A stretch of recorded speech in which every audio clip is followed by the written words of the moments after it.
અત્યાર સુધીમાં પૈસા છાપવાનું મશીન તમે જોયું છે? હું તમને અત્યારે જે પૈસા છાપવાનું મશીન, ભાઈ સાચી વસ્તુ છે આ પૈસા છાપવાનું મશીન ભાઈ? હા શ્યોર. આ જે મિની આપણે જે એટીએમ કહી શકાય છે, એટીએમ ની અંદર આપણે બધી વસ્તુ સિક્યુરિટી જોઈએ, એસી જોઈએ, તો આ ક્યુ એટીએમ છે તમારું, તો એની અંદર આપણે બધા ટ્રાન્ઝેક્શન, પૈસા ઉપાડવા, ભરવા બધું થઈ જશે.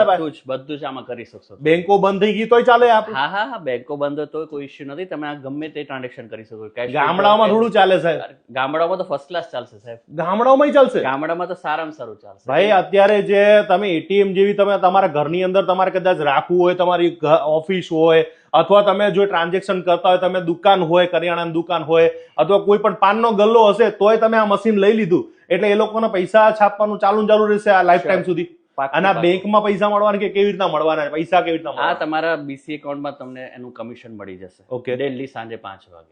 સાંજે રોજ ના? તમારે એવું નથી કે મહિનો વેઇટ કરવાનું છે. તમારે ડેલી સાંજે 5 વાગે સેટલમેન્ટ થઈ તમારા ખાતામાં ડેબિટ ક્રેડિટ જે પણ ટ્રાન્ઝેક્શન થયા હશે એનું કમિશન ઇન્સ્ટન્ટ તમારા ખાતામાં 5 વાગે જમા થાય. ભાઈ એટીએમ માં તો પૈસા ઉપાડવા માટે, ભરવા માટે એ જે બેંકના માણસો આવે, કે જે કોઈ એક આખી એક સિસ્ટમ હોય તો એ આવે, તો આમાં કોણ માણસો આવશે કે પછી આપણે જાતે કરવાનું કે શું કરવાનું? ના ના, આ તો નોર્મલ એટીએમ ની જેવું જ છે. તમે કોઈ જગ્યાએ એટીએમ માં જાઓ છો તો કોઈ તમને કોઈ શીખવડાવે કે સમજાવવા કોઈ આવતું નથી. બરાબર. નોર્મલી તમારે કોઈ પણ ટ્રાન્ઝેક્શન કરવા હોય તો તમે તમારે સેફલી તમારે એમાં આઈડી પાસવર્ડ તમારે જે નાખવાના હોય, બરાબર, એ સિક્યોર હોય છે. એટલે તમને કોઈ એવું સજેશન કે એવું કંઈ ના બતાવી શકે તમે કેવી રીતે કરો.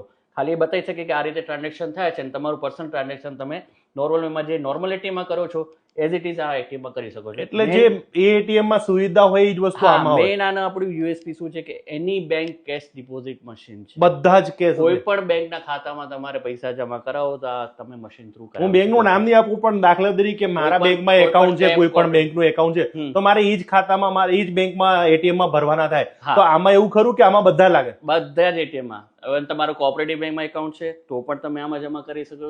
નેશનલાઇઝમાં છે, શેડ્યુલ બેંકમાં છે, કોઈ પણ બેંકના ખાતામાં તમારે પૈસા જમા કરાવવા હોય તો આ મશીન થ્રુ તમે કેશ ડિપોઝિટ કરી શકો. ઉપાડવા માટે બધા મશીન હોય પણ ભરવા માટે નહીં કોઈ. તો આ ને ઉપાડવા માટેની પણ એક યુએસપી છે. આમાં મેઇન શું છે કે તમારે ક્યુઆર કોડ થી, નોર્મલી શું છે ક્યુઆર કોડ થી તમે પેમેન્ટ કરતા હશો, એ ટ્રાન્સફર થતું હશે.